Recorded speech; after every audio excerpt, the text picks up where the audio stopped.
She's the sister of a monster. A father who did the unthinkable.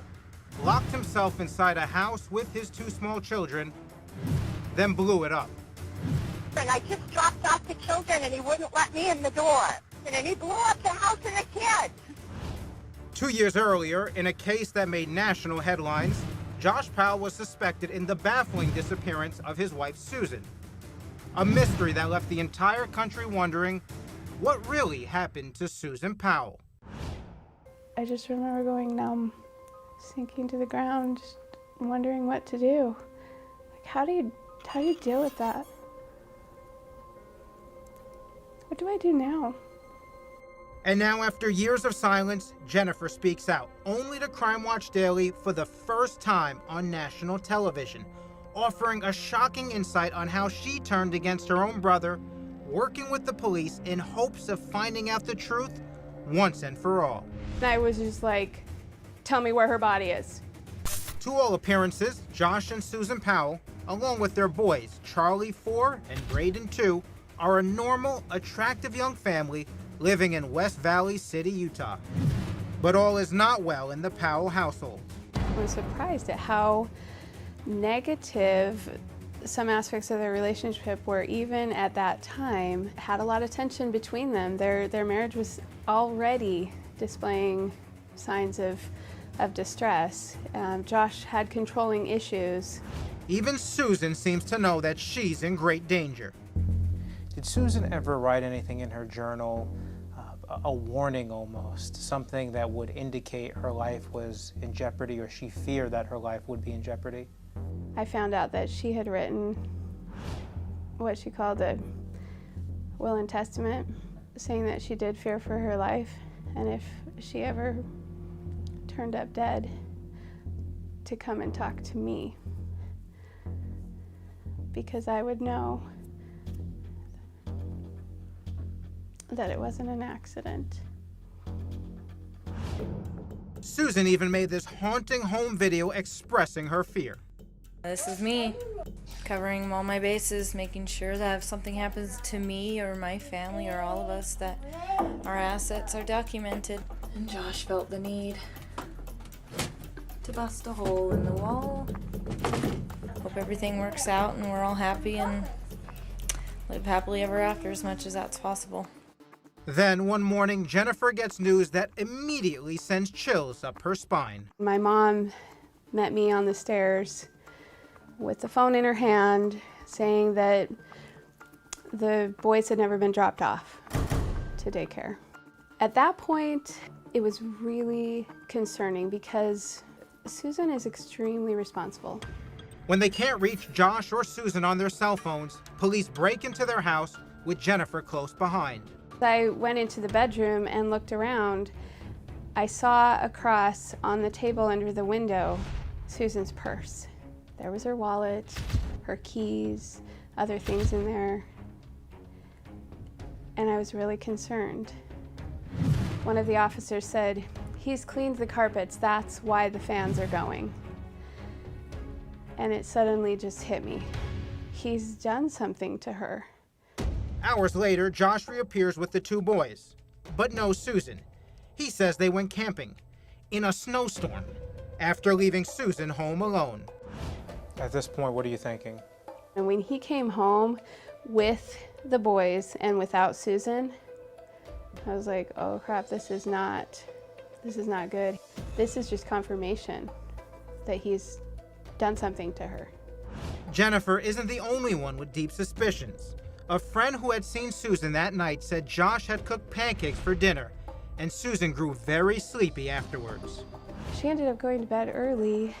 I think it just all ended up happening later that night. He took her somewhere, and I don't know what happened after that. But she was obviously not in a state to defend herself. The police have a few questions for Josh too, and haul him in for interrogation. Do you feel like you're under arrest? I don't know. I don't know where she's at, and she ain't back yet. The closest people to a person is always the top suspects. I mean, let me think about it for a couple days, and Your wife is missing, Josh. Yeah, but And you want to think about it for a couple of days?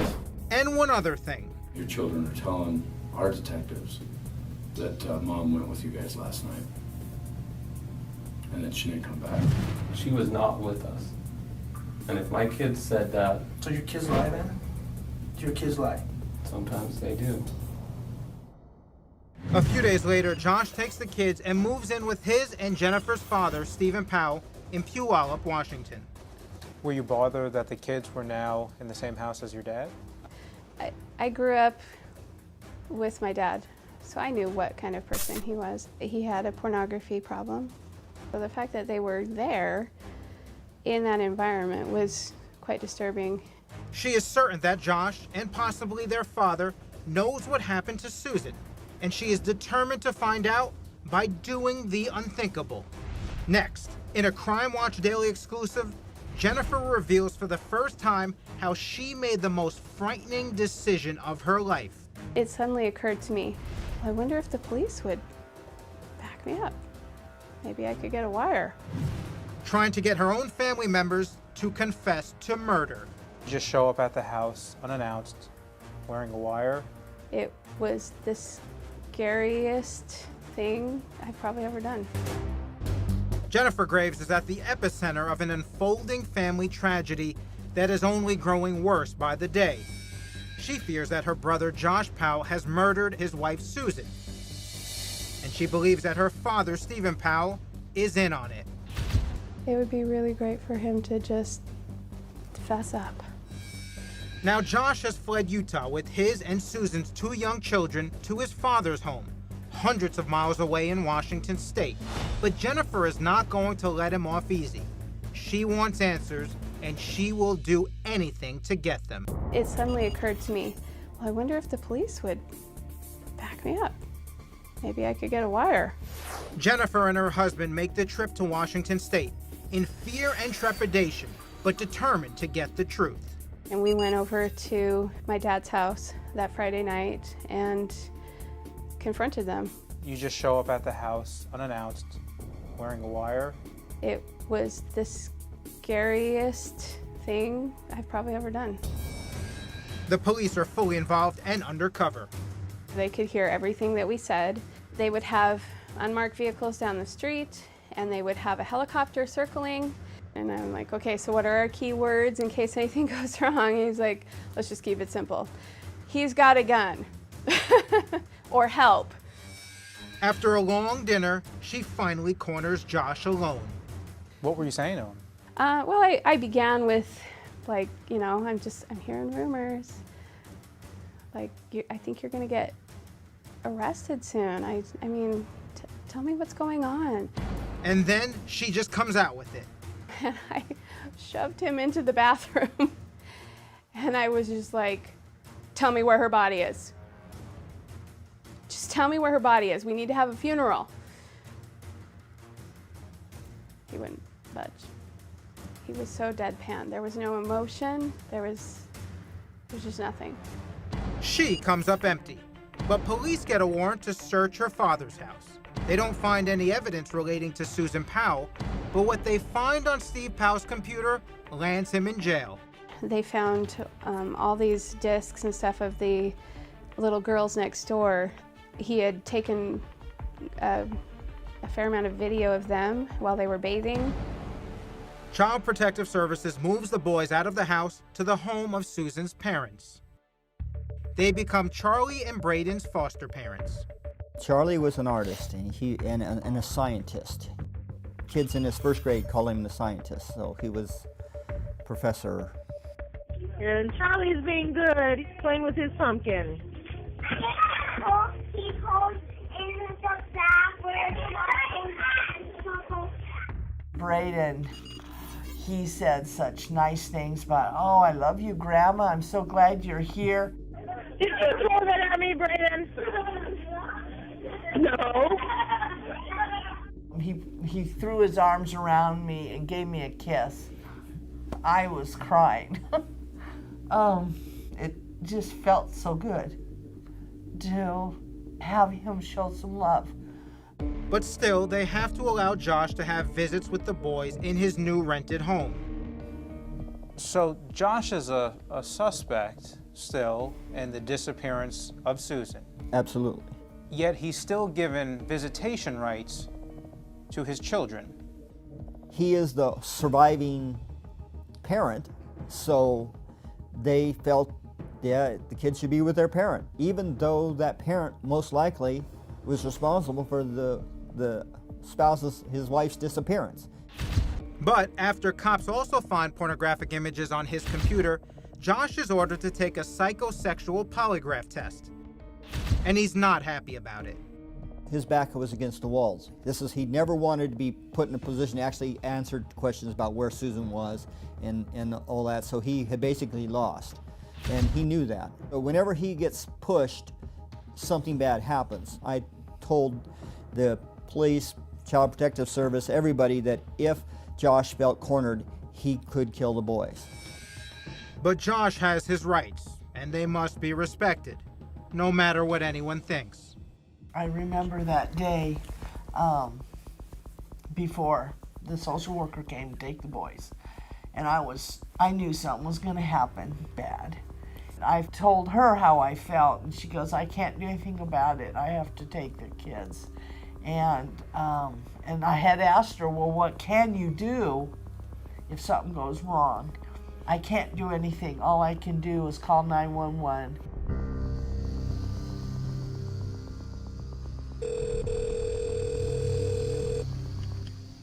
Hello? Hi, ma'am. Were you calling about the fire in the 8200 block of Yes, 188th it's Street, going Courtney? in the house. Online. Do you know if anyone's in the house? Yes, there was a man and two children. I just dropped off the children and he wouldn't let me in the door. And he blew up the house and the kid. The boys were gone. Josh had blown up the house. I just remember going numb, sinking to the ground, wondering what to do. How do you deal with that? What do I do now? How many more times could you warn them? I mean, for crying out loud, Josh was a suspect in the murder of his wife, your daughter. I mean, how many more red flags and warnings do you need to take the kids away and sever visitation rights? There's nothing more I could have done, and I was just sad because the reason we wanted the children was to protect them, because we were afraid for them. The wake of the tragedy, a heartbroken and angered Chuck and Judy Cox file suit against Child Protective Services with the help of attorney Ann Bremner. It defies logic that they wanted to reunify this man with those kids. And they said in depositions and in documents that they believed he killed his wife. They believed it. Not only did they let him have visitation, they let him have it in his own house. They basically took those kids by the hand like lambs to slaughter. Weeks later, police believe they have a person of interest in Susan's disappearance. It's Jennifer's other brother, Michael Powell. So you think that Michael knew where Susan's body was? I think Michael absolutely knew where Susan's body was. And so when he got word that they were looking farther into him specifically, it was very shortly after that he committed suicide. Jennifer's family is disintegrating around her. 2 brothers and 2 innocent young nephews tragically dead. A father in jail. And a beloved sister-in-law still missing with no answers to this day. You wrote a book called A Light in Dark Places, which I have right here. Why'd you write it? It was a very difficult time for me. And in order to be able to step through that healing process, it was just something that I had to do. I really hope that that book brings courage and inspiration to those who are in domestic violence situations so that they recognize the situation and will have the courage to go and help make a difference, break the chains. In the midst of so much tragedy, a lot of big questions remain, and some may never be answered. But Jennifer still believes that only one living person can bring anything like a resolution to this tortured case. And that answer sits in a jail cell with her father, Steve Powell. What about with Susan? Would you want him to finally come forward with any information he has on her whereabouts?